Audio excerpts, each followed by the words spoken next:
Ton.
Okay, good morning, good afternoon, good evening po everyone. Welcome to the 129th episode of the Stop COVID Deaths webinar series brought to you by the University of the Philippines.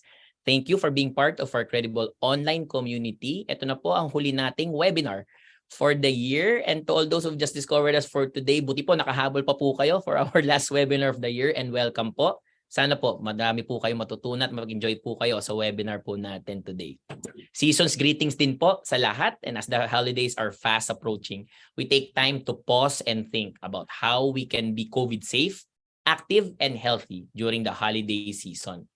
Yung physical activity po natin, napaka-importante po niya, and especially since we want to always be in the pink of health, so to speak, physical activity is not limited to exercising in the gym, at more about moving constantly and keeping fit po. So ating webinar po today na pinamagatang Ngayong Pasko, Maging Aktibo, Galaw, Sayaw, Hataw. We will tackle staying healthy and active during the holiday season. And Dr. Raymond Francis Sarmiento, Director of National Telehealth Center, National Institutes of Health, University of the Philippines, Manila. Always a pleasure to be with all of you during our regular Friday. And always looking forward because I get to share hosting duties with our adjunct research faculty at the National Telehealth Center and international renowned public health communications expert, Dr. Susie Pineda Mercado. Dr. Susie? Hi Raymond, magandang hapon. Good afternoon po sa inyong lahat.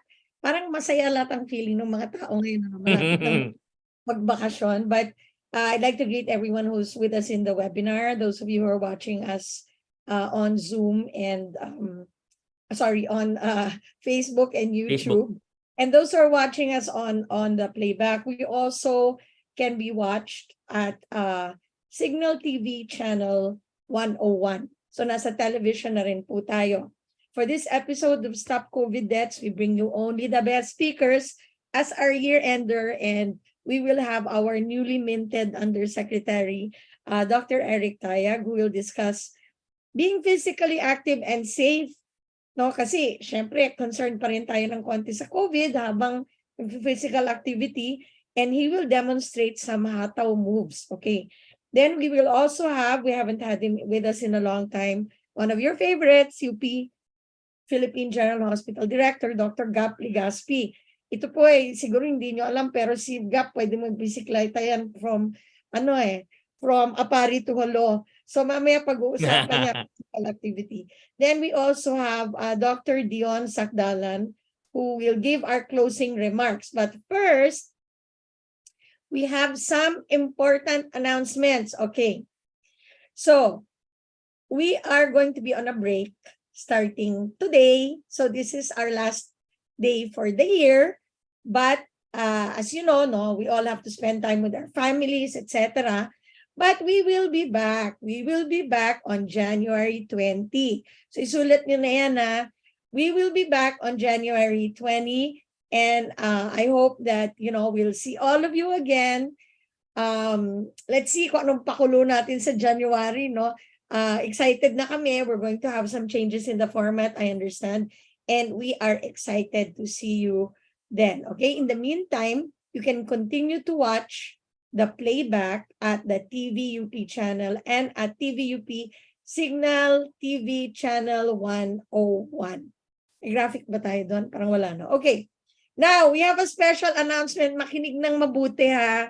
Kasi gusto namin may konting fun, So, sabi ko kanina sa chat, ready na ba kayong magsayaw? Talagang magsasayaw po kayo. So, ganito po. 9 of our viewers will have the chance to win 500 pesos in GCash. Okay? Now, to join the contest, 9 lang lucky 9 lang okay. You have to put in the chat box your name and GCash account. Now, huwag kayong mag-worry walang makakaalam niyan kung hindi kami. Put your name and GCash number. Now, if you get selected, and we will announce a little later who gets selected, you have to put on something Christmassy, something red, or some kind of hat, and you will join the dance with Dr. Eric TAYAG with your camera open. Kailangan mo buksan yung camera nyo Sasabayan kami ni Raymond, sasayaw din. Diyos ko nakakaya. Sasayaw din kami ni Raymond. Pero, bubuksan nyo yung camera nyo. Pag hindi nyo binuksan yung camera, hindi nyo makukuha yung GCash na 500 pesos.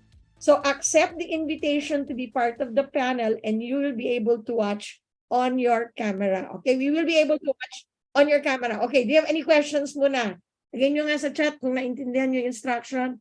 May question katanungan ba po ba kayo? You can put it po, no? Piliin niyo po muna na magme-message po kayo sa host and panelists para kami po yung makakaalam na ano ng inyong nakuha nyo ba?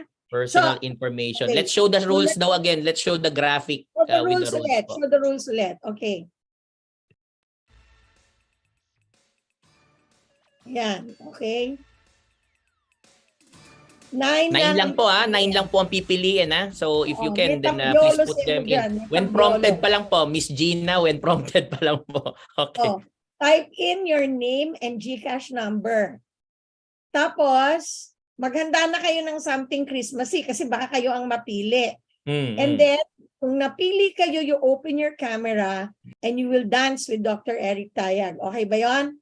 Sasayaw kayo ha. Maghanap na kayo dyan ng something Christmassy. Maglagay kayo ng mga Christmas ball sa ulo nyo. Yung pong mga nagta-type na kanilang pangalan, kulang po yun kailangan po meron pong yung inyong number na nakadikit sa inyong GCash account, ha? Okay. Oo, GCash account nyo dapat nandyan. Para makuha nyo kaagad yung 500. Pwede ba sumali, Raymond? Okay, yan, pwede. Okay, so that's very, very exciting. I hope all of you got the instruction correctly. And mamaya-maya, pag tapos na si Dr. Tayag magsalita, sasabihin namin kung sino yung lucky 9 na makakakuha ng 500. But you have to open your camera and dance with Dr. Tayag. Okay. Correct. So, we are very excited. Magpapakita si Raymond ng mga dance moves niya. Ewan ko kung anong dance move mo dyan, Raymond. Pero magpapakita natin ng dance move niya. All right. So, we are now going to get some updates. We know that you're all very excited to hear about what the news is here and abroad. And so it's for this reason that we bring you the news update.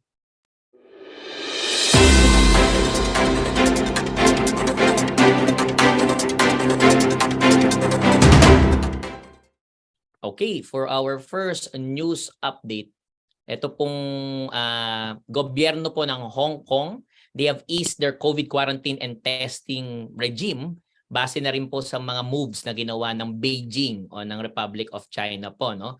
So, kamakailan lang po, they have said that the isolation period for COVID-19 patients and their close contacts will be cut from 7 days, magiging 5 days na lang po. Ang requirement rin po for arrivals to Hong Kong to undergo daily araw-araw na rapid antigen test will also be reduced from 7 days to 5 days. However, the current social distancing measures, including pagsusuot ng mask, use of contact tracing app sa mga public places, buildings, bars, and restaurants will still remain until December 28 lang naman po, until December 28.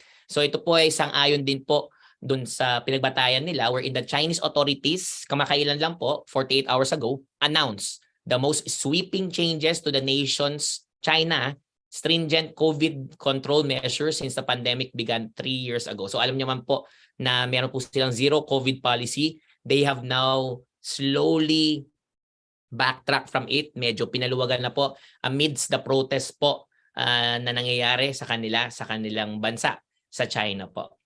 Dr. Susie, what's your news? Yeah, so from the United States naman po, no, monkeypox will not be renewed in the U.S. as a public health emergency next year. The U.S. Department of Health and Human Services announced that it would not renew monkeypox, the virus formerly Mpox tawag nila, no, for monkeypox as a public health emergency after January 31, 2023, following a drop in cases. Mpox, which peaked in August, fell steadily over the past months. The Department of Health and Human Services declared Mpox a public health emergency in early August with more than 7,500 cases that were confirmed. Effective public health measures were seen to be the reason for the control of Mpox. And that's the news for today, hindi pala next week, next year, we will be back with more news for you on the news update.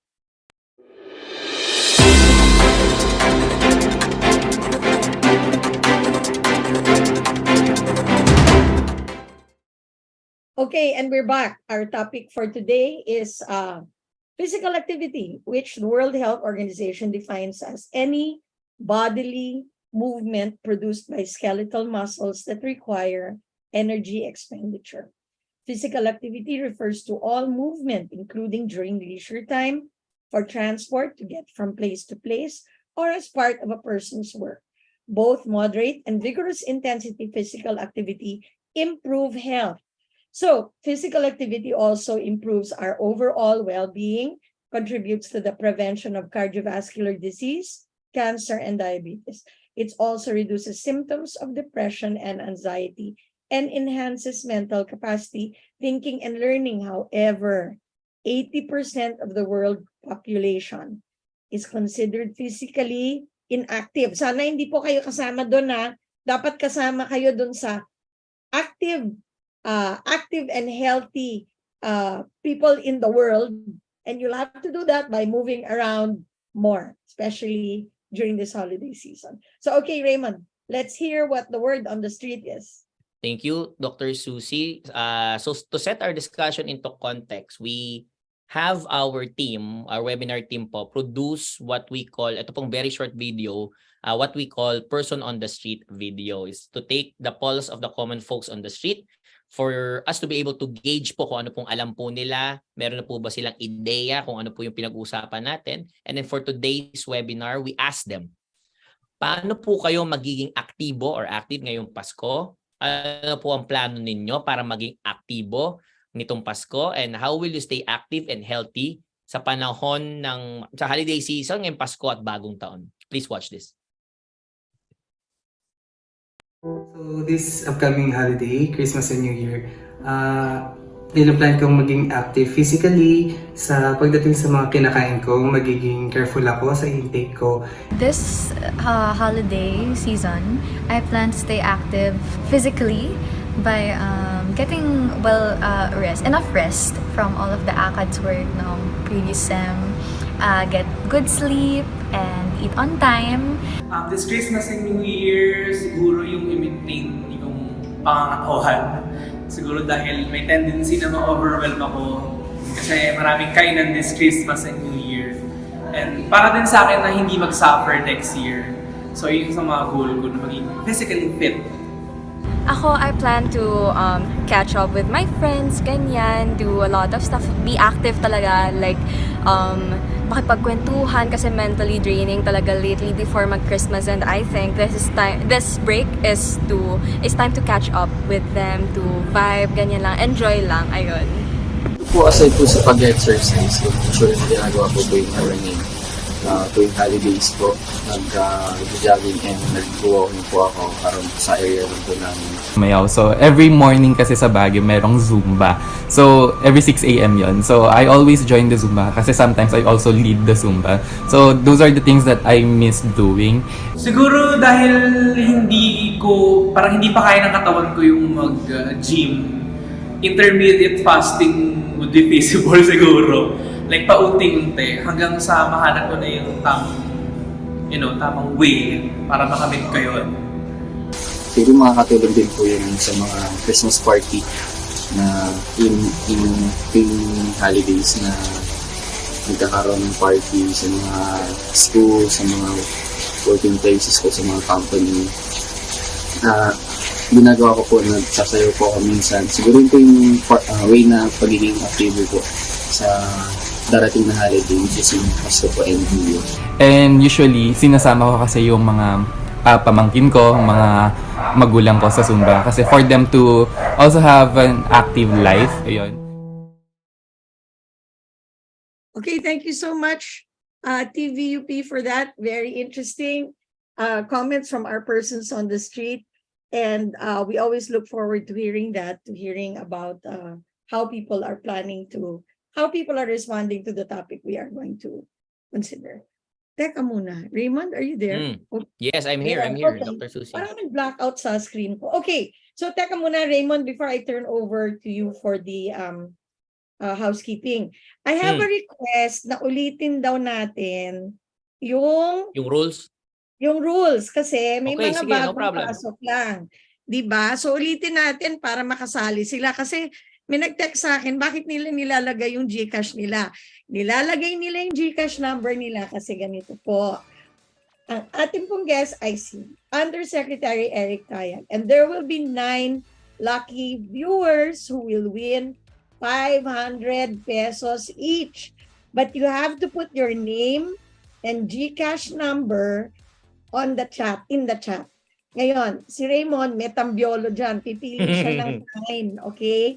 Yung 9 na yon, kung sabihin namin kayo napili, you have to open your camera, wearing something Christmassy, at magsasayaw kayo kasama ni Doc Eric. So dapat yung mga naglagay na ng pangalan dyan, kasi hindi nyo alam sino mapipili, maghanap na kayo ng Christmas decor dyan na susuotin nyo para medyo may Christmas spirit ng konti. Okay? Okay na.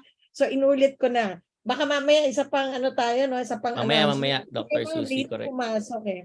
Okay, so Raymond, housekeeping. A little bit of housekeeping po, no?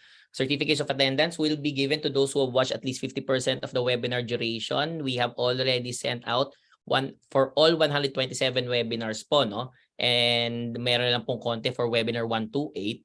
We hope to be able to send out all of the certificates for all the webinars po, no? Especially for those who are eligible before the end of the year. If you feel you should have received a certificate but did not, please email us at stopcoviddeaths@up.edu.ph.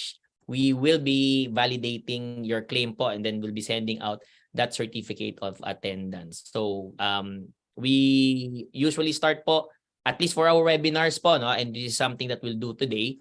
Our standard panel discussion format, after our main speakers presented, we will hear from our reactor din po, and which will be followed by Q&A session. The little twist today is that meron po tayong practical activity or physical activity in between our main speaker and our reactor po. So abangan po natin iyan. But before we delve into the webinar proper, I know everyone po is very excited. So may we have our cute introduction for our fun quiz segment. Hello? Hello? Hello? Kumusta na kayo lahat? Hi, I'm Doc Susie, the mini Doc Susie. And I'm Doc Radar, the mini Doc Raymond. Are you ready to have fun? Simply open your browser to www.slido.com and enter your code to participate. We will discuss your answers during the panel discussion later on in the program. We will have it flashing on your screen in a bit, and we look forward to your answers. Masaya at madali lang ito. Join na!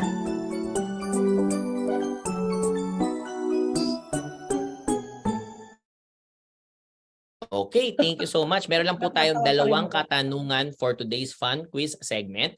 For those who are joining us outside of Zoom, so YouTube or Facebook po, no? Please open up your browsers and type in slido.com. And when you are prompted, enter the code 5405717. That's 5405717 for you to be able to participate in our fun quiz segment. For our first question, what is the risk of getting COVID when you are doing activities po outdoors especially? Is it low risk? Is it high risk? Or is it no risk at all? So tatlo lang po ang pagpipilian for our question number 1. We'd like to greet those who are joining us from the Ifugao State University Eye Center in Ifugao, Olongapo City Medical Society, Olongapo City, Central Philippine University, Iloilo City, AFP Camp Navarro General Hospital in Zamboanga City, Soc Surgeon General Hospital in Surala, South Cotabato. Mamaya pa po ang international natin. I'd like to greet muna those who are joining us from the LGU of Imus, Cavite. Maraming salamat po. Our regulars from the University of Santo Tomas Hospital, Otorhinolaryngology Head and Neck Surgery Endoscopy Unit and Center for Kidney Diseases. Thank you so much. Those who are joining us from Bataan and from Los Baños, Laguna po, no? And from Quezon City, thank you so much. May nanonood din po sa Pasay at nagko-congratulate. sa ating programa na nasa Signal TV na. Thank you so much. Those who are joining us, especially from the Department of Education po, no? Schools Division of Isabela Regional Office of Tuguegarao, Region 2. Thank you po. And then those who are joining us from Camp General Emilio Aguinaldo Station Hospital, meron din po naroon. Those from from Trinidad po, I think, if I'm reading this correctly. There are those also from UP Los Baños, from Bataan, from Quezon City. Ayun po, maraming salamat po sa inyong lahat. For question number 2, what is safe to do at the gym? Can we have question number 2 in slide though? Okay. So ano po ba ang ligtas na gawin kapag kayo po ay nasa gym? So I'd like to greet those na napapag-greet po, no? Meron din po pala from First Philippine Holdings. Thank you so much. Those joining us from University of Fail in Kingdom of Saudi Arabia, Chuanin Hospital in Taipei City, Taiwan, Penang, Malaysia, Canton City in Vietnam, Makkah, Saudi Arabia, from Dubai, United Arab Emirates, and Lunichi Ali University of Blida 2 in Algeria. Ang apat na pagpipilian lang po for question number 2, treadmill ba, weights ba, o yung mga classes katulad ng Zumba, yung spin, yung nagbabike, or yoga, or etc. Or lahat po ng nabanggit. Okay? We will not be closing our fun quiz lang po, lalo po na nandito po sa Zoom po natin, no? As we move on to our webinar proper. Dr. Susie? Okay, thank you so much, Raymond. And I've seen a lot of names already. Hindi naman Correct. no, Raymond has a method for, meron siyang epidemiologic, statistically correct way of selecting 9. For those of you who have just tuned in, if you want to win 500 pesos of through GCash, In GCash, put yes. your name and your GCash number on the Zoom, and you might be one of 9 who will be selected to dance with Undersecretary Eric Tayag. Okay, so without further ado, we bring you, as I said, the newly minted Undersecretary of Health, Dr. Eric Tayag. Paborito nyo. He will be talking about physical activity, hataw, exercise, and also safety during this period of time. Over to you. Welcome, Dr. Eric Tayag. Thank you, Susie. Thank you, Raymond. And Merry Christmas to everyone. Thank you for inviting me as your year-ender. We're going to start now. We are going to share the presentation.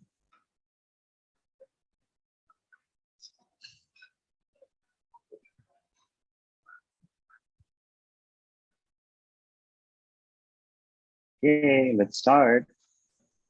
Next slide, please.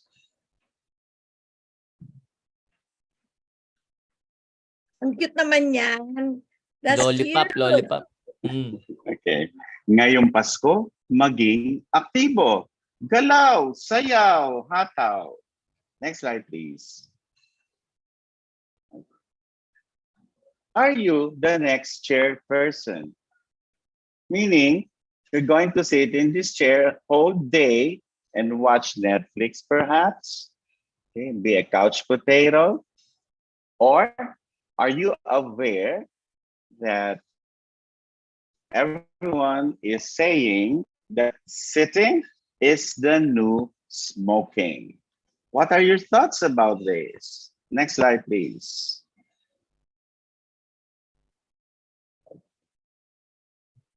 In this pandemic, we had lockdowns, at least in the first 2 years. Now, there's an article that look at the changes in physical activity and sedentary behaviors from before to during COVID-19 pandemic lockdown. It was a systematic review. So what did it find out? The majority of studies show that physical activity, that's PA levels, decreased during the COVID-19 lockdown across all reviewed populations except for eating disorder patients. The majority of the studies show that sedentary behavior levels also increase. Public health strategies should include the promotion of physical activity and effective guidance on how to decrease sedentary behavior. Next, please. Did children continue to play? Oh, they did not. The early effects of COVID-19 pandemic on physical activity and sedentary behavior in children living in the United States showed that barely did children continue to play even among older age group. That's sad, no? Next, please.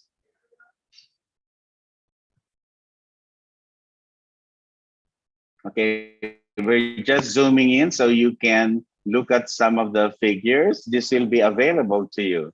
Now, for our senior citizens, just because you are old, you won't move anymore.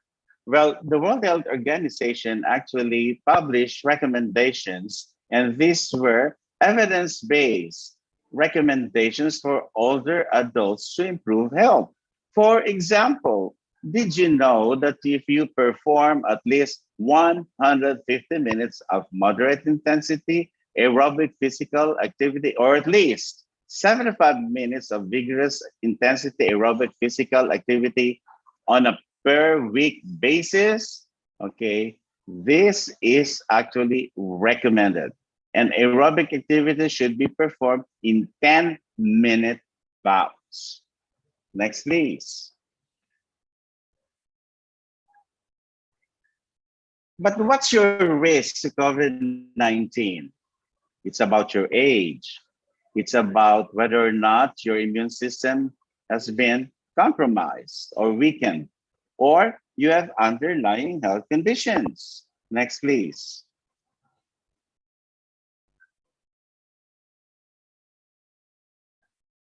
And what do we do about those risks so we can mitigate them?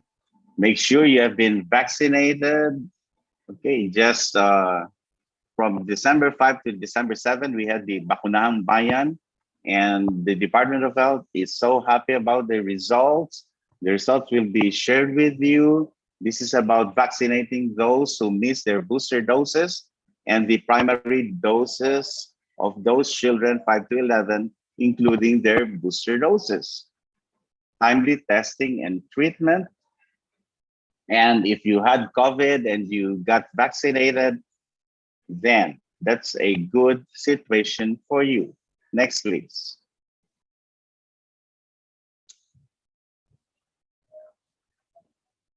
In the beginning of the pandemic, self-guide have been published, and this actually gave us some thoughts or suggestions on how to decrease our risk.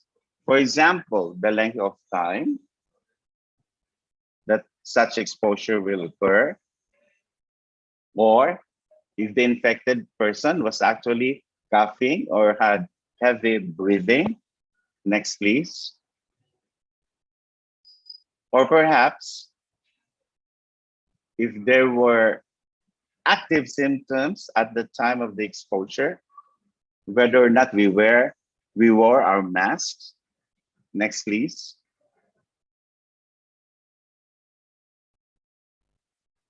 And of course, you remember those concerns about ventilation, filtration, and social distancing. Next, please.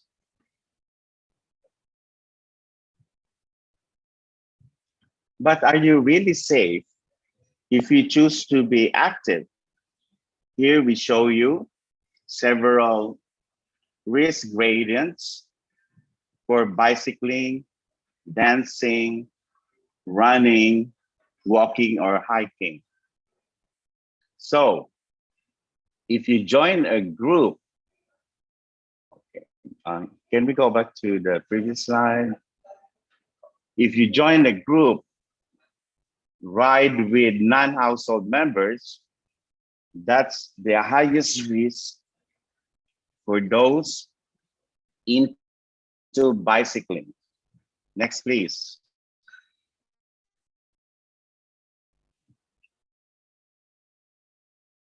Should you take the risk if you play basketball, volleyball, or cheerleading? Next, please.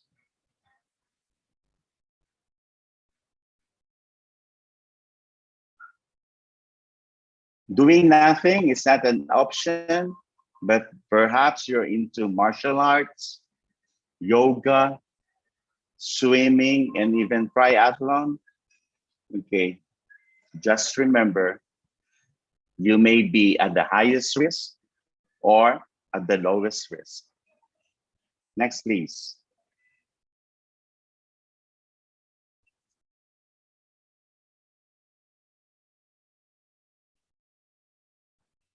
There was a joint administrative order very early in the pandemic, and these were the guidelines on the conduct of health enhancing physical activities and sports during the COVID-19 pandemic. This guide is for professional athletes. This was a collaboration of the Philippine Sports Commission, the Games and Amusements Board, and the Department of Health. Next, please.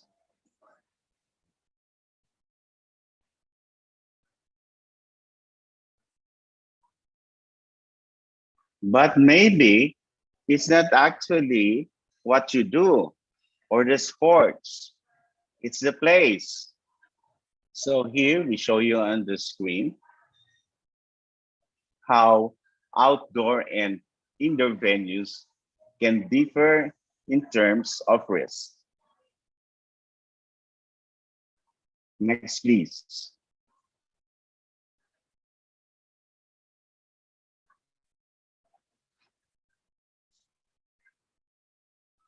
What if you're not actually being active and enjoying yourself with games and sports, but you're only a spectator? Well, unless you follow health protocols, you might find yourself at risk going to these venues. Next, please.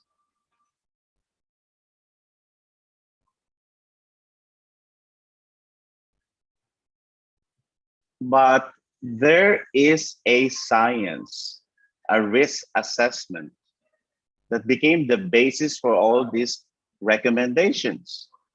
On your screen, for example, is a risk analysis for the English Premier League football that was published so that everyone is guided about the specific risk. Next, please.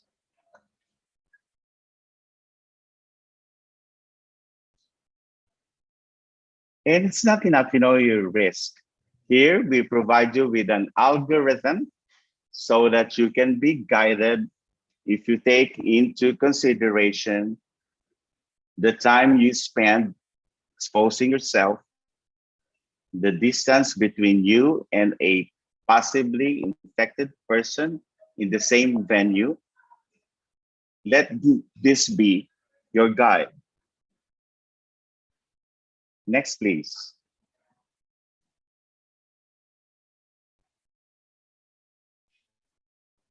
Now, from top to bottom, we are actually able to decrease the risk.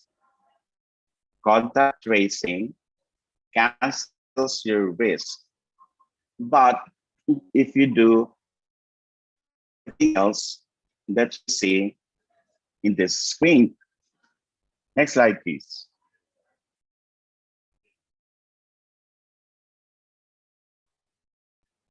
So, if we mix and match the category of risk and the mitigating circumstances, whether you have prepared or not prepared, and will be different for each instant. Maybe we can zoom the one on the left to illustrate what I mean.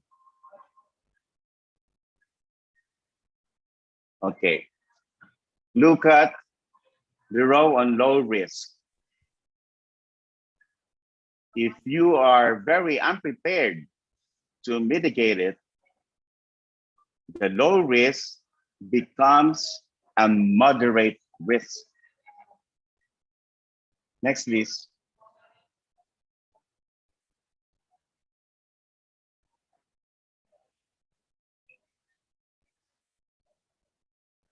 Now, there are also the question, if you have just recovered from COVID-19, how soon should you resume your active lives?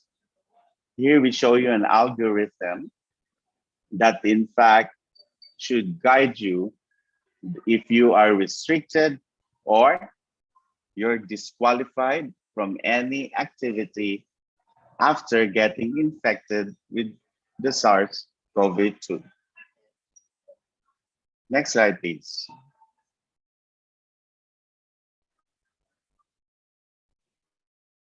So, is sitting the new smoking? What's your verdict? Surprise!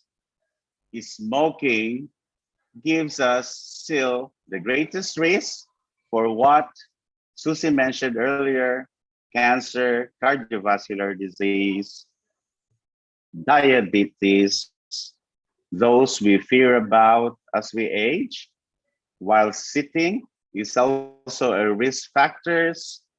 Please remember, because these are all posted in the media that sitting is the new smoking, there's actually no comparison because smoking gives you the greater risk. Next, please.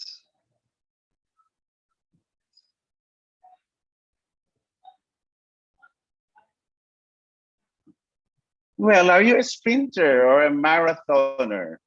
There were some debates or arguments about high intensity training and low intensity exercise. Here we show you the difference. Okay. So whether you're a sprinter, okay, or a high intensity buff, you can choose, but what's important is you remain active during these holidays and for months to come, even when the pandemic is over.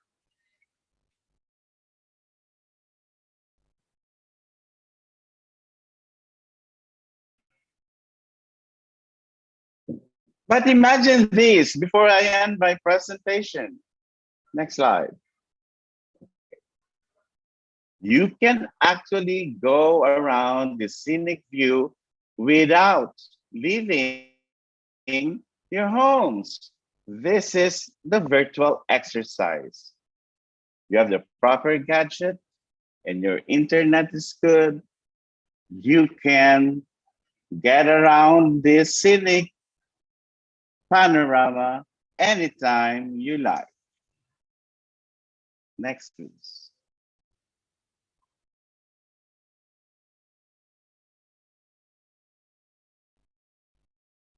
So I have to take a cue now. That ends my presentation, and watch out for more in this broadcast.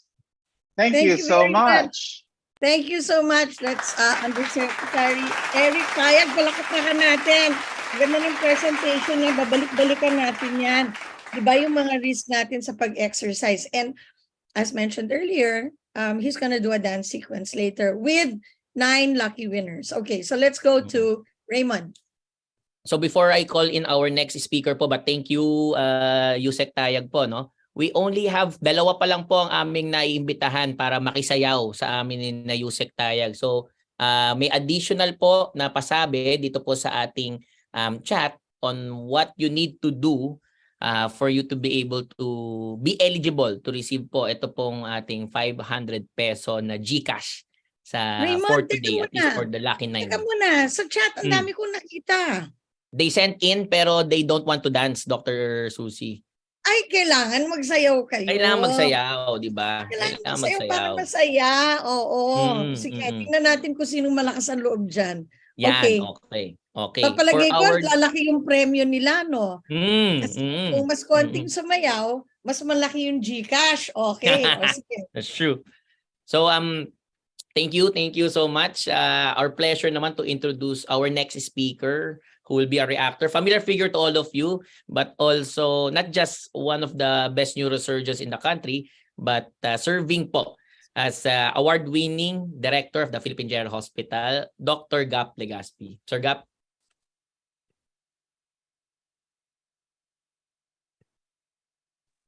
No, sorry.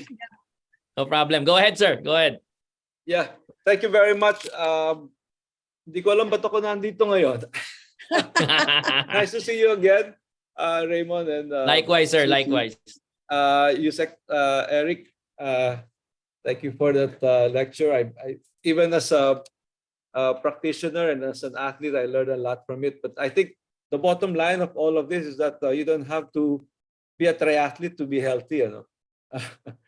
All you have to do is have a regular physical activity. Actually, the evidence is starting to show that just work activities that could be modified to get your heart rate up, get your steps, necessary steps, and of course the metabolic changes that come with all of that have all been proven to equal to be a significant effect on cardiac function and metabolic functions.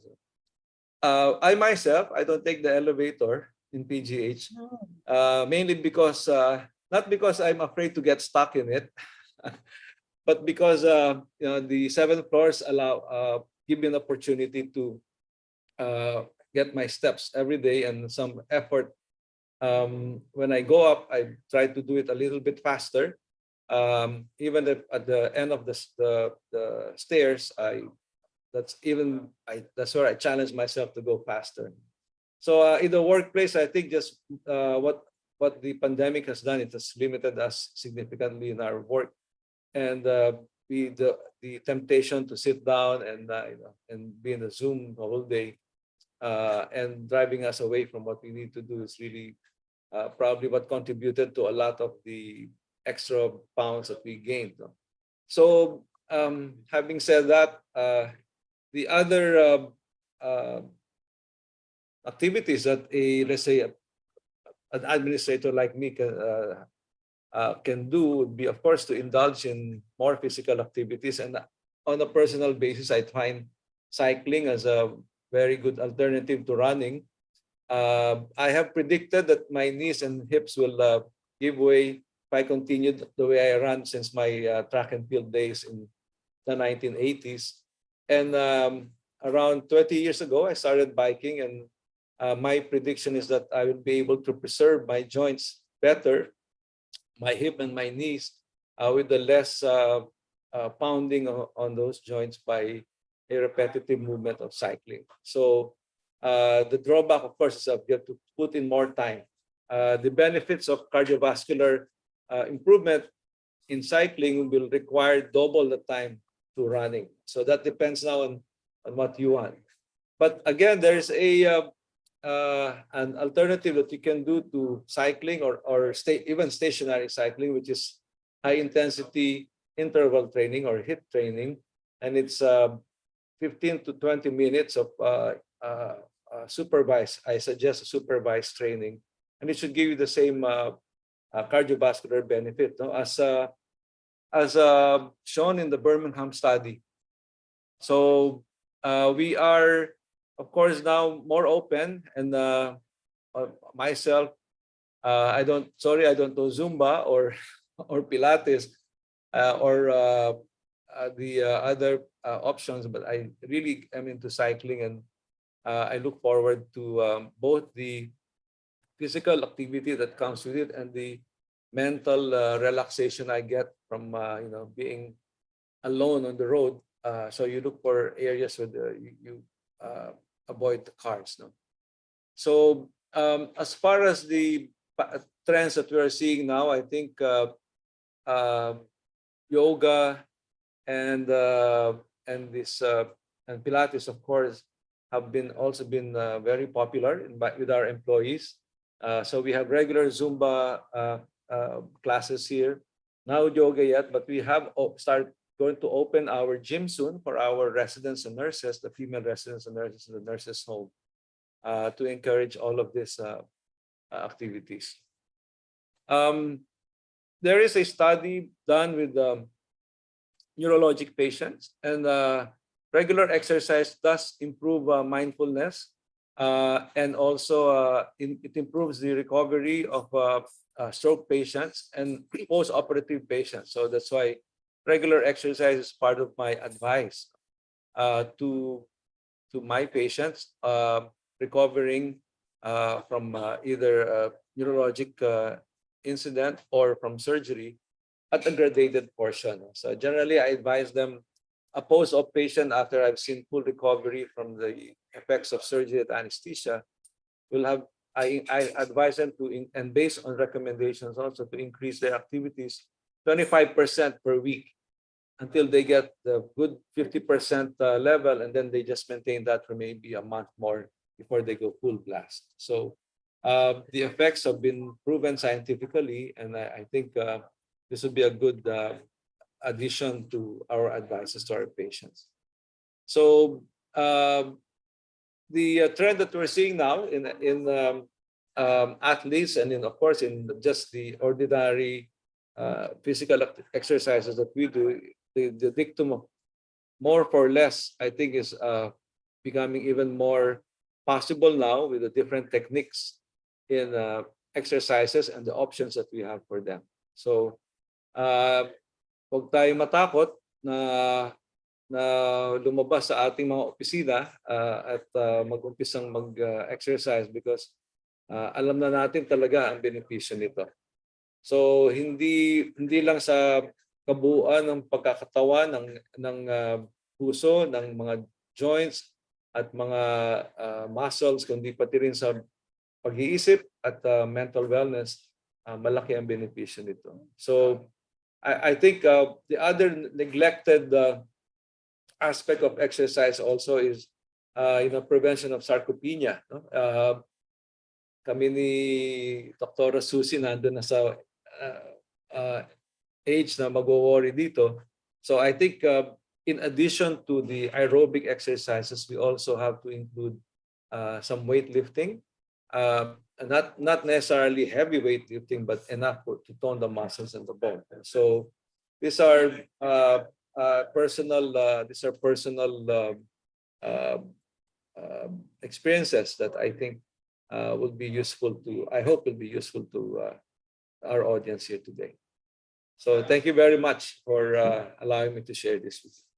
Oy, thank you very much. Palakpakan naman natin si Gap. Ano nga yun, Gap? Magkaedad ba tayo? Ano ba yun? Balita ko, Gap, magaling ka daw sumayaw eh. So mamaya sayaw kasama ka. Yan ang talent na hindi binigay ng Diyos sa akin. Paala na si Yusek. Okay, so we are going to have our open forum. I think I see some questions already in Q&A. If you have some questions, please put them in. And then we'll do our public service announcement muna, Raymond. Let's go. Thank you so much, Dr. Susie. So what we have right now, and especially thank you to Dr. Gap for that really insightful po na reaction to our to our main presentation. We want to be able to remind everyone that kailangan po i-accept nyo po yung invitation na sumali po sa panel para po makapagbukas po kayo ng inyong video, and then we'll be able to see po ang inyong pagsasayaw, ang ating pagsasayaw as part of our culminating webinar po for the year, no? So baka lang po kasi yung iba napipindot lang po yung kanilang decline na invitation po, no? But we want you to be able to accept that invitation so that you'll be able to open up your muna, camera. Raymond. Ilan na ba yan? Ilan na? Ilan na po ba sila? 1, 2, Just 3 people. Just 3 people Uy, pa ano lang. ba? Nahiya ba kayo? Mm. Huwag na kayong mahiya. Sayang din yung GCash na 500. Correct, Let's go correct, to correct. public service, Raymond. Let's go. Yung iba kasi nagde-decline eh. But anyway, sige po. So for our special public service announcement today, please watch this video.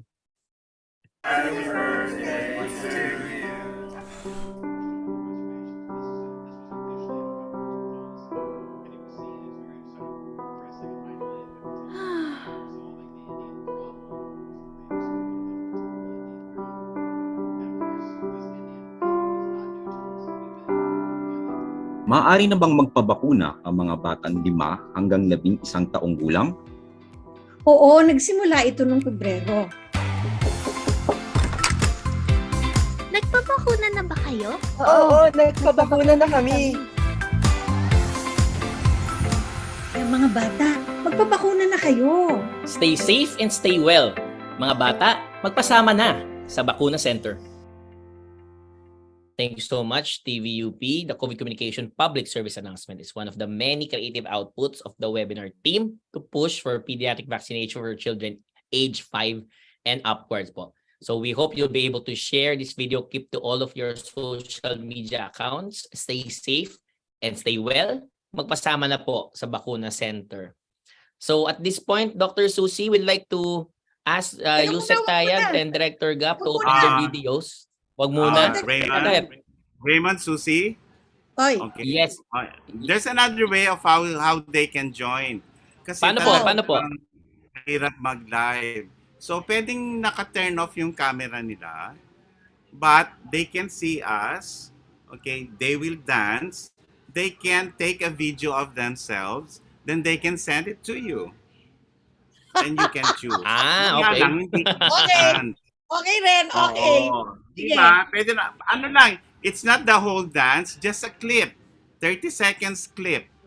Okay, so you can send it to you. Then you can choose the winners. Of course, those who go on live, they get your GCash instantly. Ayan. GCash instant. Okay, so I think we'll do what Yusek Eric is suggesting. Para yung mga iba, medyo nahiya sila ngayon, ganon. Mamaya baka makapal na yung mukha nyo. Okay. Okay na sumayaw. Okay, pinatutuwa lang namin kayo kasi, you know, we've had a very tough year. And anyway, so let's go to our open forum and let's call in Gap and Eric for our Q&A. I see some questions. We have Dr. Susie, we have 5 of the 9 lucky 5 of the lucky 9 who are with us. So if we want to do the dance now, it's okay. Mamaya na. Mamaya. Sige, mamaya. Kasi meron ako nakikitang iba pang umahabol ngayon na ano daw sila, okay daw sila. Tingnan mo, Raymond. Sa chat box. Sige. Okay. 1, 2, 3, 4, 5, 6. I think we have 6. Sige, let's talk muna. Kasi I think it's really nice to have 2 leaders in health, Eric and Gap, talk about it from a personal point of view, no? Kasi ano talaga ito ay lifestyle, no? So I want to ask both of you, what's your advice to kasi Gap, you were talking about coming out of the pandemic, medyo na lockdown, na kulong, na whatever, no? Ano ang advice natin sa ating mga frontline workers? Kasi maganda yung example ni Gap na hindi siya nag-elevator, no? Ano pang what are some practical tips to increase the physical activity? Kasi, parang syempre, yung iba, pag namasahe pa, pagka traveling to the office and back, pagod na, okay? So, what do you suggest are other ways to increase your physical activity at work, in the hospital or the clinic, o kung saan man kayo nagtatrabaho? Sige, let's start with Gap muna. Yeah, I think the most obvious one was the upswing of cycling, of biking to work, and I think that's one of the biggest benefit of the pandemic for us who are cycling enthusiasts. We have already 500 kilometers of cycling lanes, biking lanes all over the country, and 300 are in Metro Manila, I think. Wow. So we are um, we are seeing more people. I'm seeing more employees coming in their bikes. That's why we have a program for them. Of course, the first one is you provide them with the bikes if possible, and we never run out of donors for that. The other ones, we provide them with assistance, so they can call a number pag nasiraan sila. Kasi marami first-time bikers, eh, no? So, and then of course, Teka muna, Gap. Ibig sabihin, nagbibigay kayo ng libreng bisikleta sa PGH? yeah, we did that nung sa pandemic. Oh. And then Wow, hanggang ngayon, may mga okay. nagdo-donate pa rin Maganda yan. for those who Oo, are ganda. interested. Oh. But I think our realization is 90% of our bikers during the pandemic were first-time bikers. Wow, Hindi okay. nila alam pag natanggal yung kadena, they don't know how to put it back. Pag na-flat sila, so we had to provide a number to them so that the bikers here in PGH also form a support system for them. Ano? So I think if we can institutionalize that in hospitals as a program supported by our budget, our yearly budget from the hospital, that will encourage more people to bike. The other one is yung walking is not as hindi na kasi kagaya ng dati, no? Kasi because of the coming back of the vehicles, but if only we can convert Manila as our setting here to a walking city, then that will really be great. Because during the pandemic, I know people who walk 2 kilometers to work, no? And they didn't really mind it because there were no cars, the air was cleaner, no? And of course there were less people, but they were less scared of something happening to them. So the other things that we can do to increase the problem with a lot of our hospitals is that we have built on very limited space. So there's barely anything inside the hospital for them to go around. We're lucky in PGH. It's 10 kilometers. It's 10 square meters, 10 hectares big.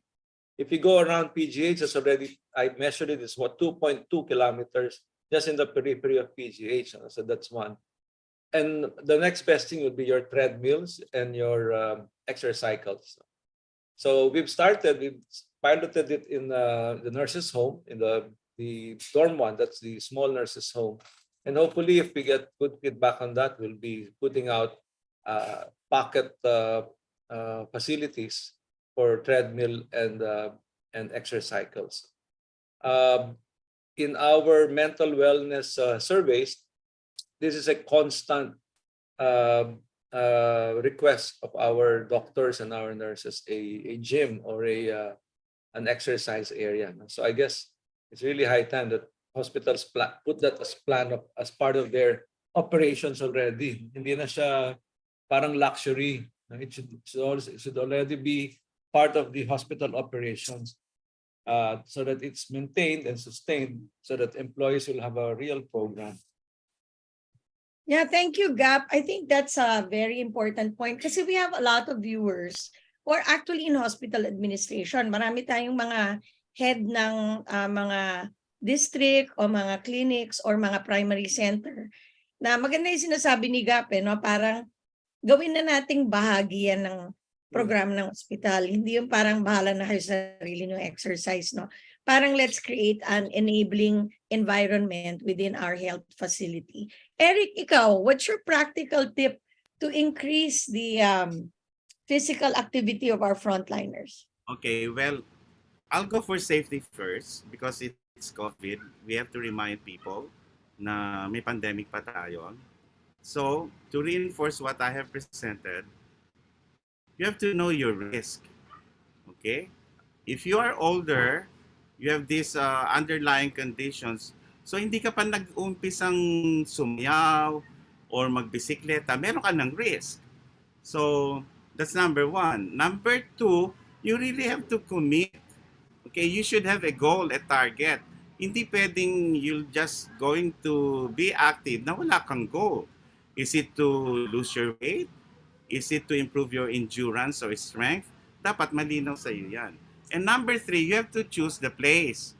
Sa workplace ba yan? Sa bahay mo? Or some other place?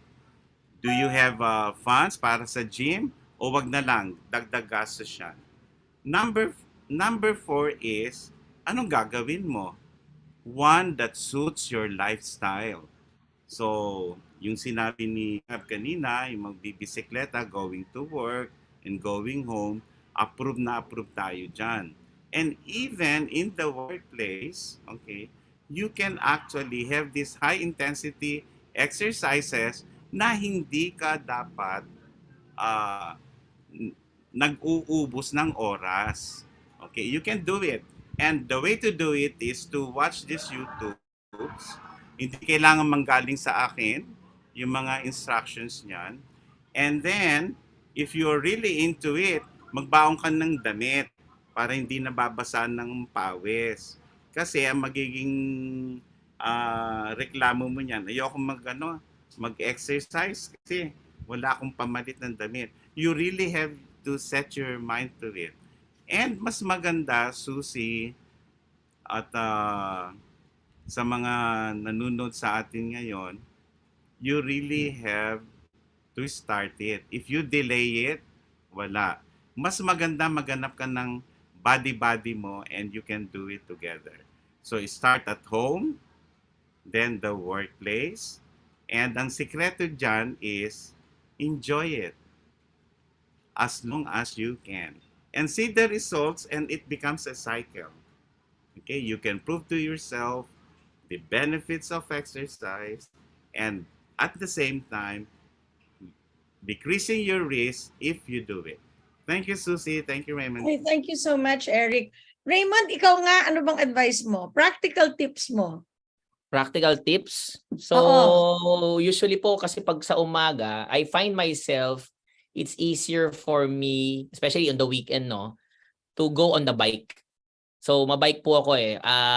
Sometimes, if you're commuting, and a lot of people I've seen have been commuting as well, they tend to, parang they tend to avail of existing ride-sharing experiences. May Joyride, may Angkas, may Grab, etc. If you have the time, hindi naman po kayo magmamadali, especially kung pauwi na po kayo, hindi na, or pupunta kayo ng LRT, MRT, or whatnot, I think it's time that you took the time to trek, to make that trek so that you can get your steps in. Sometimes it's a little bit daunting, especially kung may mabigat po kayong dala and maybe you have a back condition or whatnot. But I think in the long run, it will help you. A lot of folks that I've seen, especially who are doing desk work or those who are a little bit more, shall we say, attached sa kanilang mga computers dahil they're doing desk work or crunching the numbers, etc., medyo lumalaki po ang tiyan. So dahil po, it's more about the number of hours that you spend. Subconsciously, hindi nyo po napapansin na marami na po kayong na spend na time na nakaupo lang. Some of them have tried to do yung mga standing desk, yung pong na-adjust para lang hindi kayo masyadong upo palagi. So you could try that. You could also allocate a time of the day or maybe even a few minutes in the morning or in the afternoon for you to be able to get up, just walk around, try to get some sunshine. Medyo maulan lang ngayon, so medyo mahirap. Pero you'll be able to get a feel para lang po hindi po siya conducive na makatulog. Kasi madali po makatulog sa ngayon eh. Lalo na malamig ang panahon. Dr. Susie. Yeah, thanks a lot, Raymond. You know, I'm notorious for holding standing meetings eh. Para pag nag-meeting, hindi ka pwede umupo. O kaya, pagka merong nag-meeting, tumatayo talaga ako, naglalakad ako. And I encourage people to do that, no? Kasi you can't be sitting all the time. I think the other thing is, dapat lagi kayong may dalang rubber shoes or walking shoes. Kasi kung yung sapatos nyo hindi komportable, talagang hindi kayo maglalakad. So ako, I always have walking shoes or rubber shoes with me. Kasi pag naisipan ko, o kaya, pwedeng tumakas pwedeng maglakad, you're comfortable. So I think Correct. yung sinasabi ni Eric na you have a mindset na you're going to be active. Kasi kung hindi mo siya pagpaplanuhan, parang pagkain din yan di ba? Mas healthy pag nagbaon ka ng pagkain. Pero pag hindi ka nagbaon ng pagkain, kung ano na lang makita mo, kakainin mo. So I think it's really the mindset, no? It's really preparing yourself to be active during the day. Gap, can you talk a little bit more about yung joints? Kasi sinabi mo nga na running could be what should I say? Could exert a lot of pressure on the joints, no? The weight-bearing joints. Can you talk a little bit more about that? So I think the data on running, of course, it's still probably the most practical because no gear needed, just a road, yourself, and time, no? But a lot of times unsupervised running leads to improper footwear, and then improper posture and improper scheduling of activity. So marami kasi parang parang wido lang, no? Feeling natin itong gagawin ko for today. And there is a disparity between what we think and what the body can do. Yung magagawa natin talaga based on our age. No? So doon nagkakaroon ng injury. Kaya yung iba, ang ina-advocate na lang is just brisk walking. Which is more natural in terms of stride, and it causes less wear and tear in the knees. So, and if you do it as mentioned earlier, regularly, I think as inaano sa brisk walking is meron tinatawag na relative perceived effort. Nata-turn off din kasi ibang mga exercise kasi kailangan pang mayroon kang pulse, meron kang heart rate monitor, di ba? Meron kang pang relo. Actually, on a practical basis, may tinatawag na relative perceived effort, which I use now. Hindi na ako nagmo-monitor. So I just try to get to the point where I can still talk, but I still have to make an effort to talk. I think that's the level you want to get to when you exercise, no? Yung may kasama ka, nagsasalita ka, pero nakakasagot ka pa rin pero hindi na kasing normal ng mo. So that's called an RPE that's of 1, no? Yung may level siya. So that's the most practical for me to follow if you're able to monitor your distance and your time and your relative perceived effort. Makikita mo in time kung mahaba yung distance mo na kaya mong magsalita ng ganon, or yung sa distance sa parehong ginagawa mo, mas nakakasalita ka after a while, no? So yun ang practical aspect ng exercising with brisk walking or maybe even light running. That's very interesting. Marami na ako mga former athletes na injured na ngayon. So I think that we should really put attention to that. No? Yung kala natin, kaya natin lahat to nung 20 years ago, kaya pa natin mag-sprint, long distance run. Unless you've been doing it since 20 years ago till now, maybe, and with a program, then maybe. Pero kung sarili mo lang, on and off ka, that might be more injurious. So for me, brisk walking with the relative perceived effort, an evaluation of your effort is the most practical, which I do now. Very interesting, Gap, no? Parang kasi ngayon usong-usong daming gadget, ang daming di ba? May mga kilala akong ganyan lahat ng contraption meron sila sa katawan, pwera yung paglalakad mismo, di ba? Parang marami silang mga gamit pero hindi nila ginagawa. Ako naman, I'm a swimmer. I swim daily, and that's because I had a fractured ankle when I was younger. So hindi talaga ako pwede ng weight bearing. But I think you're right. You have to find something that's easier on the joints when you're a little bit older. So Eric, let's talk a little bit about dancing. Kasi nakikita ko na sa chat, nagtatanong na sila tungkol sa dancing, pero hindi pa tayo magsasayaw. Ano ang sa'yo? What do you find? You made dancing a famous thing for health in the Philippines, no? you're known as the dancing doctor, and obviously it's something that you enjoy a lot. So tell us a little about how do you dance properly for exercise? Yan ba dapat may warm up din? How long should you be dancing? Ano ba yung mga recommendations mo sa mga sapatos, mga ganyan sa suot? Sige, go Eric. Okay, thank you, Susie. Number one, alam mo, nagugulat ako. Hindi naman nakakagulat na marami sa mga kasama natin ngayon sa broadcast na ito ang nahihiya o nagdadalawang isip na sumayaw. Katulad din nyo ako nung araw. So, ang nung minsan may nabasa ko, dance as if nobody is watching. Okay? So, i-feel nyo yung vibe ng music. Yan, Choose Gap, the makinig music. ka ha. Si Gap kasama dyan. Makinig ka, Oo. Gap. Oo.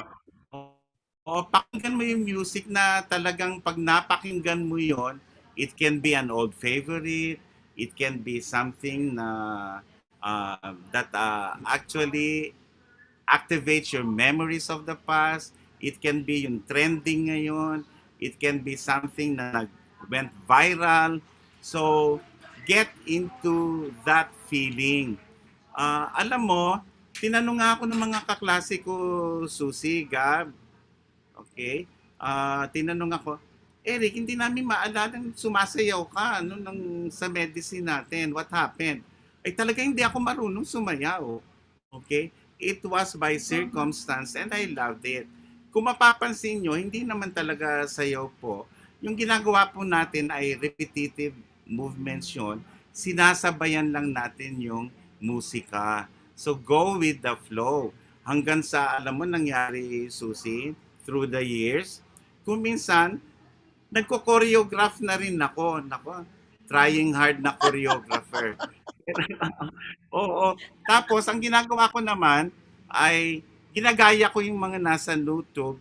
Minomodify ko, lalo na if people will have to follow me so that sinisimplihan ko para walang masyadong injury, masusundan nila ako. If you love music, I don't know why you cannot dance. Okay, over to you. Okay. Alright. Gap, narinig mo ha. Hindi natin pipilitin si Gap sumayaw kung ayaw niya. Magtutugtog daw siyang saxophone. Teka muna, marami tayong magandang mga questions na nasa chat at saka sa Q&A box. Let me ask one question, alright? Is chiropractor,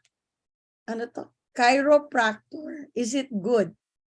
It is famous in TikTok. Okay ba yung magpa-chiropractor? Sige nga, Eric tsaka Gap, ano bang tingin nyo dyan? Okay, I'll follow after Gab. O Gap, ikaw muna.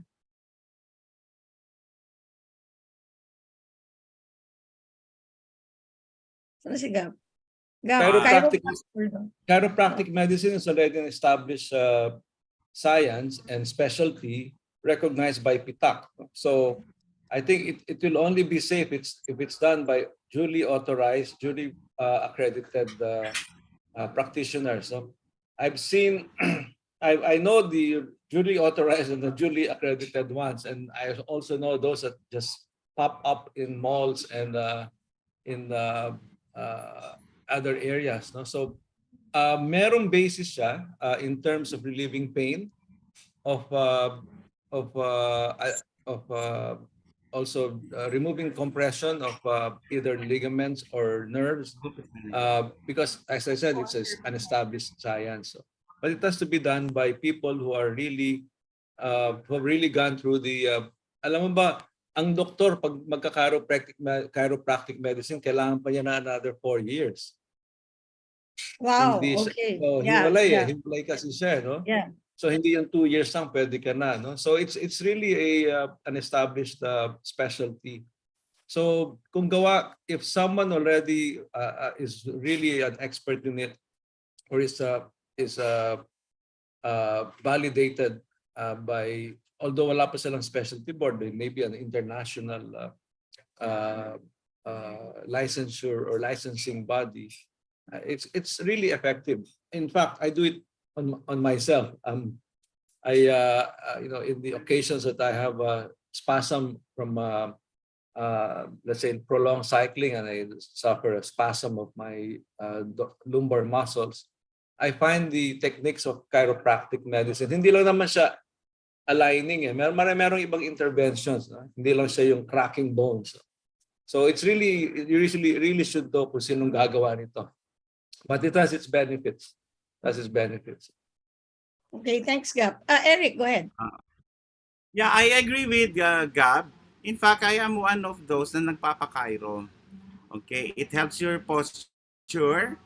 Okay, and ang issue lang ng Cairo sa atin, aside from dapat accredited yun ng PITAC, is the affordability, Susie. Kasi kung minsan hindi siya affordable, mahal siya. Okay, and if you need it regularly, hindi mo masusustain. I hope that the chiropractors can understand that yung affordability issue niya, so that marami ang makikinabang sa mga chiropractor.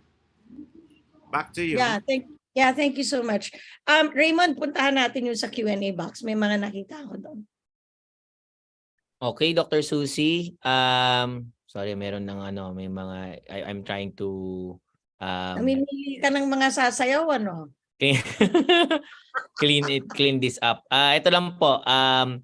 From Dr. Joseph Tortona, I once read on a sports magazine that brisk walking burns the same amount of calories as jogging for 30 minutes minimum per day and has less impact on the joints. Ito po ba ito totoo? And can you expound on this daw po? Dr. Yusek Tayag.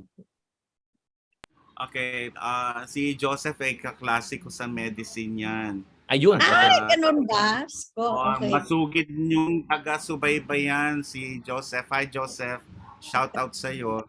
Alam mo, ito kasing mga nababasa nyo sa magazine ay kuminsan ay marketing ploy yan, lalo na doon sa mga maaring yung gamitin.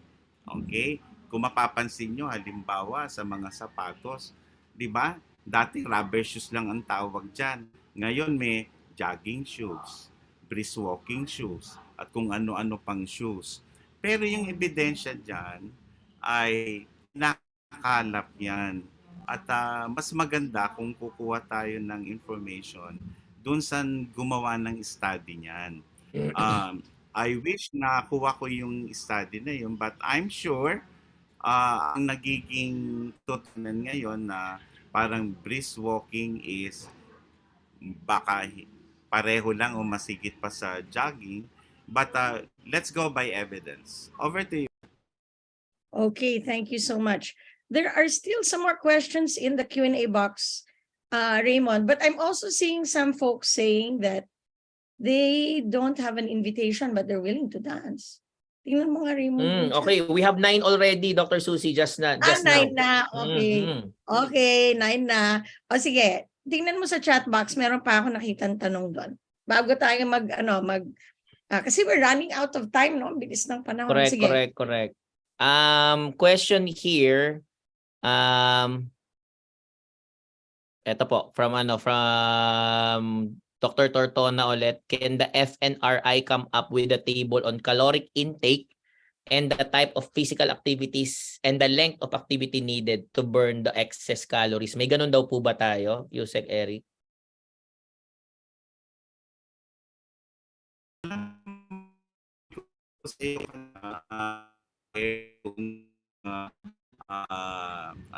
Long grind at saka dun sa high intensity.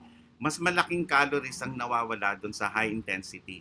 10 minutes lang yung burst, tapos pahinga na kagad, tapos burst, pahinga, at mas malaking calories yung nawawala. Over. Okay, Raymond, there's a question here, which I think is an interesting question.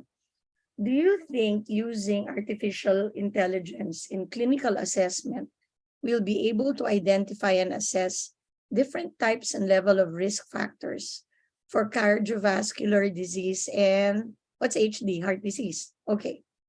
I'm going to ask that to Gap. Gap, kasi I know you're using a lot of technology now in PGH. What's your view on artificial intelligence for clinical assessment? Tama ko. I just came back from a biotech exposition, a huge one in Taiwan.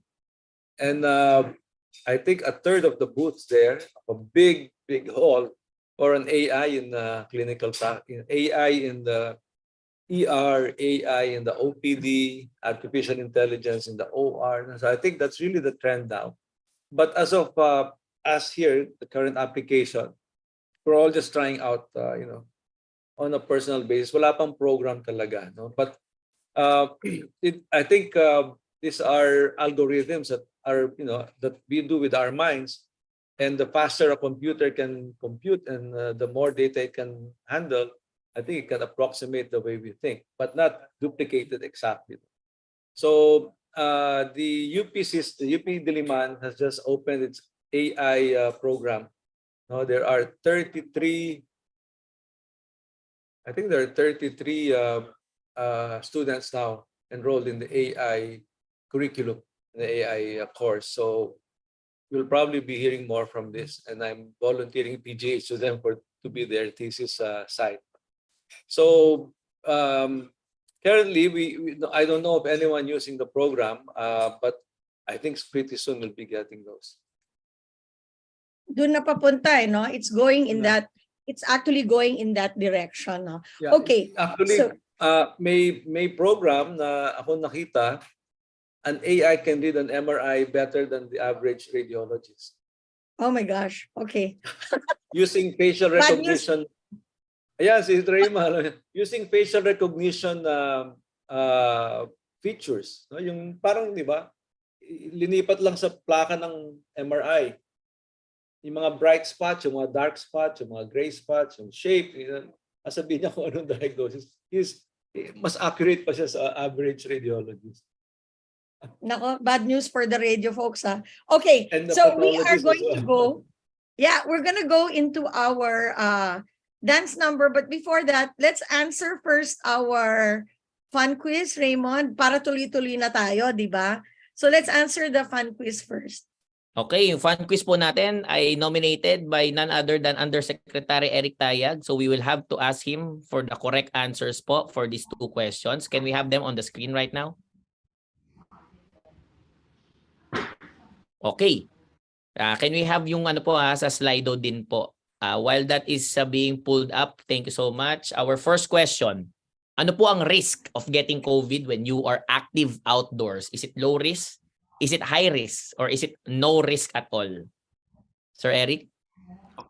Okay, while there is a risk because of the airborne nature of the SARS-CoV-2, it is considered low risk outdoors.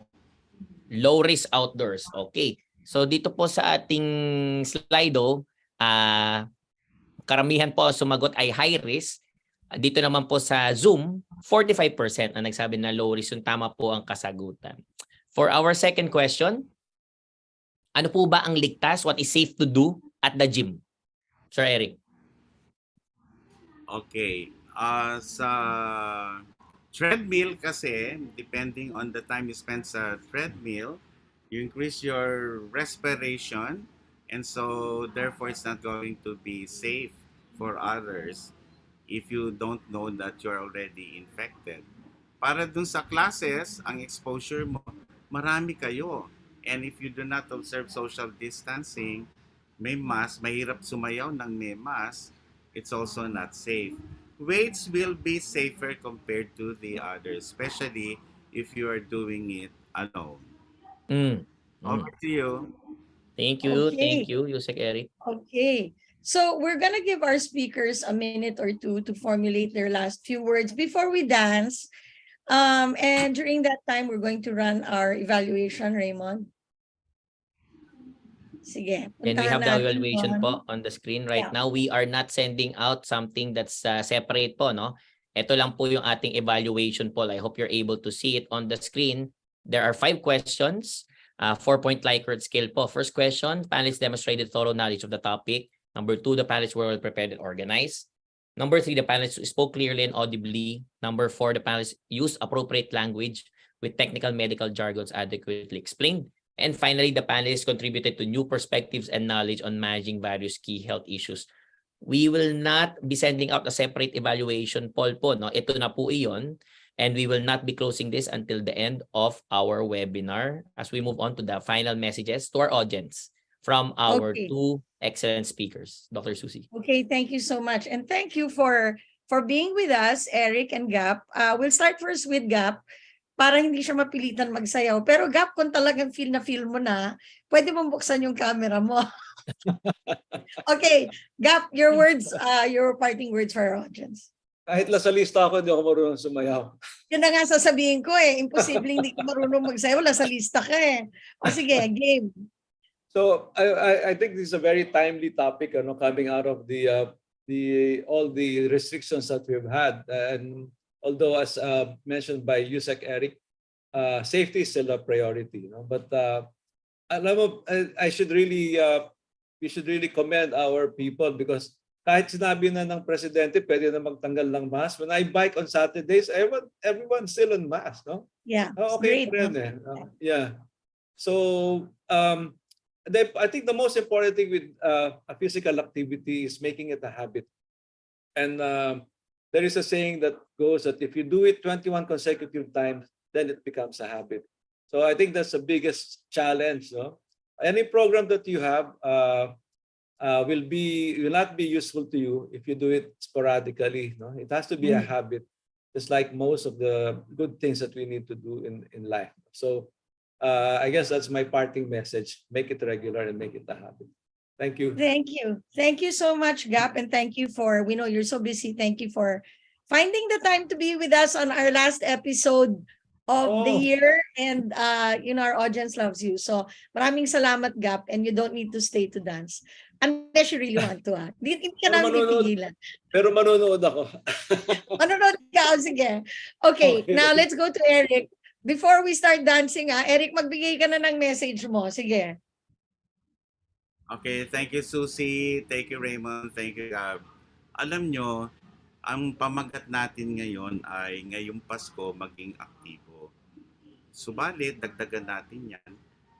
Baka kasi ma-misinterpret nyo na ngayon lang Pasko tayo magiging aktibo. Okay? Para tayo maging aktibo.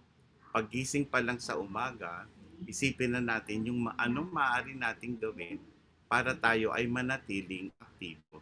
Hindi lamang tayo, gawin natin yan para sa ating pamilya, para sa kasamahan natin sa ating trabaho, at sabihin nyo sa amin na merong magandang resulta sa ginagawa natin. At sinisigurado ko po kayo, kung may natutunan kayo ngayon, this is the time to show it. Dance with us. Over to you. Okay, on that note, buksan na natin ang mga camera. Tatayo na rin tayo, Raymond. And we are going to start our dance program with Yusek Eric. Okay, let's go.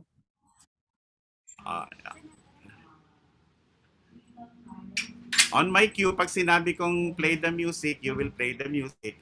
This is live dito sa Pansol, Laguna. Wow. Ay, Raymond, tumayo ka. Nakatayo na nga ako eh, pero malayo na yun kasi yung ano ko eh. Teka, lalayo pa ako.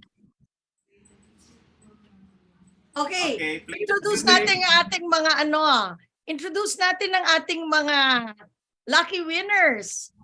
Okay, so for our lucky winners, sorry kailangan ko lang po ng kanilang mga pangalan dito. We have Dr. Wen Raimundo po. I think she's an OBGYN. Marie Grace Villanueva. Maria Dulce Lucido. Maria Cecilia Pulido, our regular. Josephine Cecilia Baradas. Hani Achanzar Labor. Who else? Catherine Aleth Canono. Perfect. Adolf Joseph Abanilla. Sorry, I'm trying to Valino. Who else? I'm trying to get the is it 9? 9 na ba siya? Santa hat din sila eh.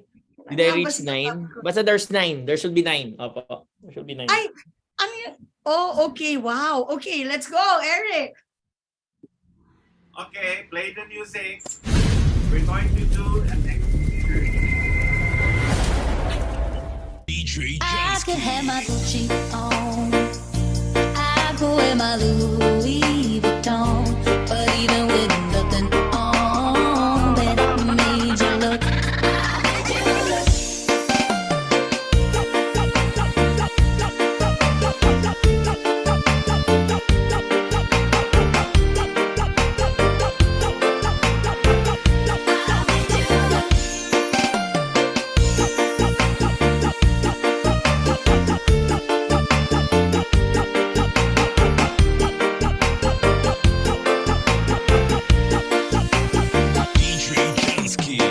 I'll make you double take soon as I walk away.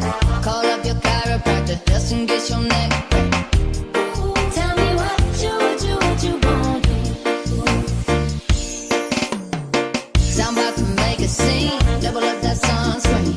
I'm about to turn the heat up, gonna make your glasses steam.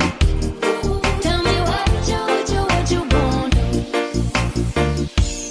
You're not in my boat. I can guarantee you trouble. That it don't make a lot of water.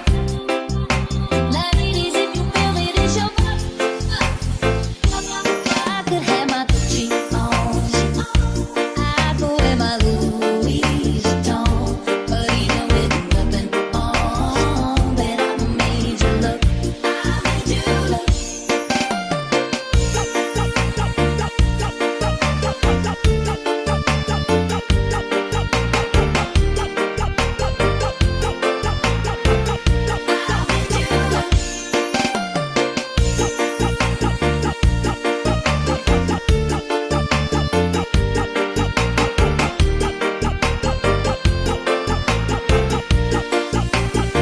Yeah, I look good in my Versace dress, but it's harder when I'm worn and heavy smells. But even with my hoodie on, man, I made you look. I made you look. And once you get a taste, you'll never be the same. This ain't that ordinary, this that 14 karat cake. Ooh, tell me what you want to do. When I do my walk, I can guarantee you trouble. That it don't make a lot of water. Ladies, if you feel it, it's your fault. I could have my Gucci on. I could wear my Louis Vuitton.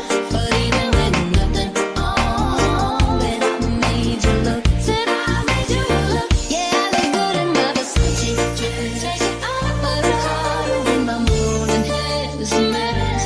But even with my hoodie on, that I made you look. Said I made you look. DJ Jansky. Yay!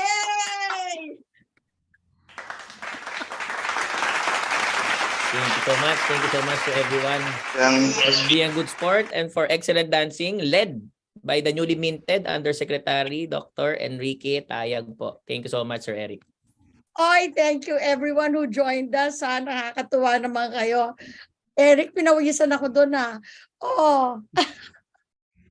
Okay. Thank you so much and congratulations to our 9 lucky winners who were very active. Game naman sila. Nagsayaw and I hope you enjoyed that. Eric, thank you so much for being with us and congratulations on your appointment as Undersecretary. All right, we're going to close our program now with our closing remarks from DIONNE. DIONNE, go ahead.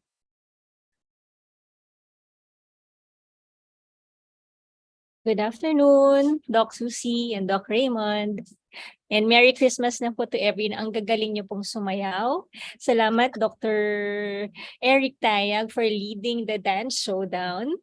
So, this afternoon for our last webinar for the year, still with COVID in the background, as we welcome the Christmas holidays, we entitled our 129th webinar of Stop COVID Deaths, Ngayong Pasko, Maging Aktibo, Galaw, Sayaw, Hataw. So before the dance showdown, Dr. Tayag showed studies that sedentary behavior increased during the COVID-19 pandemic. Even children's playtime was significantly affected because of the lockdown and restrictions to limit the spread of the disease. He mentioned that we need to proactively look for ways to mitigate the effects of sedentary behavior, which has been one of the after effects of the pandemic.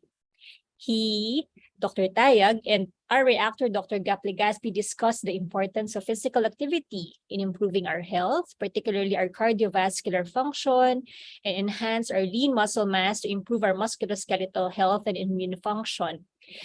Physical activity also improves mindfulness and facilitates recovery after stroke and or brain surgery and even other surgeries.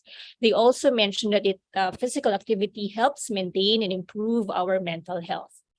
Dr. Tayag presented the recommendation that we need to engage in 150 minutes of moderate intensity exercise or activity or 75 minutes of high intensity activity per week to be able to realize the benefits of physical activity. He listed reasons why we should not be afraid to go back to a more active lifestyle. Almost 3 years into the pandemic, we already have ways to protect ourselves from getting sick, such as the vaccination, timely testing and treatment, the use of masks, particularly if you're doing it indoors. We also now know that proper ventilation, use of filtration devices, and social distancing are important factors we can maximize to minimize getting infected. Dr. Tayag also shared ways to limit getting ill if we choose to do more physical activities such as biking, cycling, swimming, or yoga, etc. First, we need to know our individual risk given our age and our other comorbidities. Aside from knowing the nature of how the activity is done, we should also examine the venue to minimize the risks.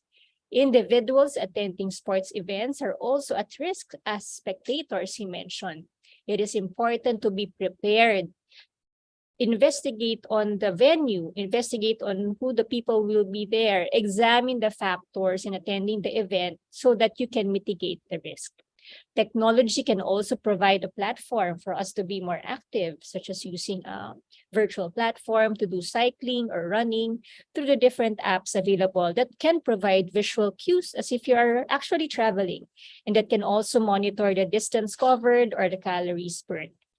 Dr. Tayag ended his talk by saying that keeping a sedentary lifestyle, such as just sitting, watching TV, Netflix, etc., may have an impact on our health. Its negative effects is still not comparable, though, to the ill effects of smoking, and therefore sitting is not really the new smoking. Our PGH director later on said Dr. LEGASPI shared his experience in making sure he gets enough time to get physical activity, get more steps per day, and improve his health and well-being. He shared ways on how he does it, which we can also adapt. He uses the stairs instead of the elevators. Instead of running, he already now shifted to cycling to protect his hips and knees and other joints. He said that supervised high-intensity interval training may be also an option to achieve the same cardiovascular benefit as running. In PGH, we try to schedule Zumba sessions to encourage our PGH employees to move more. We're also now working towards providing venues such as gyms and other open spaces to encourage our workers to do more physical activity. I like what Dr. Tayag shared during the open forum. He said, and he reassured us that we should not be afraid to do more physical activity. We should identify our risks to mitigate getting sick or infected with COVID. We should identify the reason why we want to do the physical activity. As turned by Dr. Susie, she said we have to get that mindset to start and continue doing the physical activity. He said we can also start at home and incorporate it in our everyday activities, including at work. Find a buddy to do it and enjoy doing it, which is also one very important advice. So this Christmas season and even next year, aside from enjoying the food, the fun, and family, let's find that physical activity that we will enjoy and continue doing and make it a habit to reap the effects of enough physical activity to improve our physical health and our mental well-being. So with that, marami pong salamat. Back to you, Dr. Susie and Dr. Rin. Okay, thank you so much, Dr. SACDALAN. Thank you for that succinct po and very very insightful pa rin po na closing remarks and synthesis for that one. So thank you so much. Yeah, Dr. Susie? Thank you, Dionne. Dionne is she is the PGH coordinator for training at the UP Philippine General Hospital.